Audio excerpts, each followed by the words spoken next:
సోనియా గాంధీ పౌరసత్వం మీద మేజిస్ట్రేట్ కోర్టులో అక్కడ నోటీస్ ఇవ్వడం జరిగింది. రివ్యూ పిటిషన్ ఒక అడ్వకేట్ ఆహ్, విశాల్ గోగ్ని అనబడేటువంటి వ్యక్తి సోనియా గాంధీ పౌరసత్వం మీద పిటిషన్ దాఖలు చేసినటువంటి ఈ సందర్భంలో ఆ యొక్క మేజిస్ట్రేట్ కోర్టు ఆ పిటిషన్‌ను కొట్టివేస్తే అతను హైకోర్టుకు రివ్యూ పిటిషన్‌గా ఫైల్ చేసినటువంటి ఈ కేసులో ఫిబ్రవరి 7 వరకు ఢిల్లీ హైకోర్టు సోనియా గాంధీకి నోటీసులు జారీ చేసి ఆల్రెడీ తమ యొక్క ఎక్స్‌ప్లనేషన్ తన యొక్క కౌంటర్ అఫిడవిట్‌ను లేదా తాము చెప్పదలుచుకున్నటువంటి విషయాన్ని అక్కడ ఢిల్లీ హైకోర్టులో సమర్పించవలసిందిగా తేదీని ప్రకటించింది. అయితే ఇక్కడ గతంలో కూడా సుప్రీం కోర్టు సోనియా గాంధీ భారతదేశ పౌరురాలే అని చెప్పిన మీదట కూడా ఈ మేజిస్ట్రేట్ కోర్టు ఈ కేసును ఎందుకు తీసుకుంది? ఎట్లా తీసుకుంటుంది?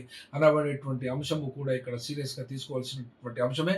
ఎందుకనంటే పౌరసత్వము సోనియా గాంధీకి 1983లో లభించింది. కానీ 1980లోనే న్యూఢిల్లీలో ఉన్నటువంటి కాన్స్టిట్యుయెన్సీలో ఆమె ఓటరు నమోదు ఎట్లా జరిగింది అనబడేటువంటి ప్రశ్న మీద చాలా వరకు ఈ కేసులు నడిచినవి.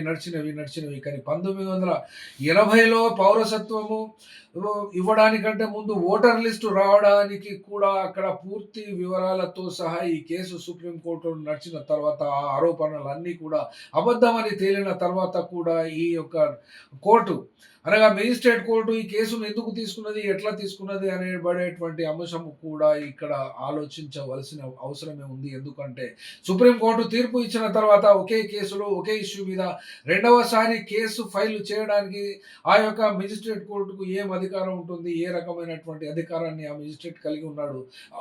కానీ ఏ రకమైనవి ఏ పద్ధతి కింద ఒక కేసును విచారించిన తర్వాత అవే గ్రౌండ్స్‌పై అదే వ్యక్తి మీద ఎట్లా కేసును ఫైల్ చేస్తారు అనబడేటువంటి న్యాయ కోవిదులే ఈ మేజిస్ట్రేట్ కోర్టు వాళ్ళే జవాబు చెప్పాలి. ఎందుకంటే ఏ రకంగా వీళ్ళొస్తున్నారో అది కూడా మనం ఇదివరకటి వీడియోలో చెప్తున్నాము.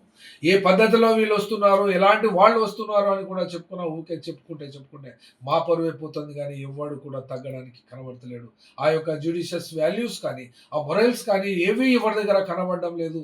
చూసినా కూడా వాళ్ళు ఇస్తున్నటువంటి తీర్పులను బట్టి చూస్తే వాళ్ళు ఎలాంటి మనుషులను దీంట్లో చొప్పిస్తున్నారు న్యాయ వ్యవస్థలో అంటే ఒక్క మాటలో చెప్పాలంటే న్యాయ వ్యవస్థ మొత్తంగా నిక్కర్ గ్యాంగ్‌లతో నిండిపోతున్నది.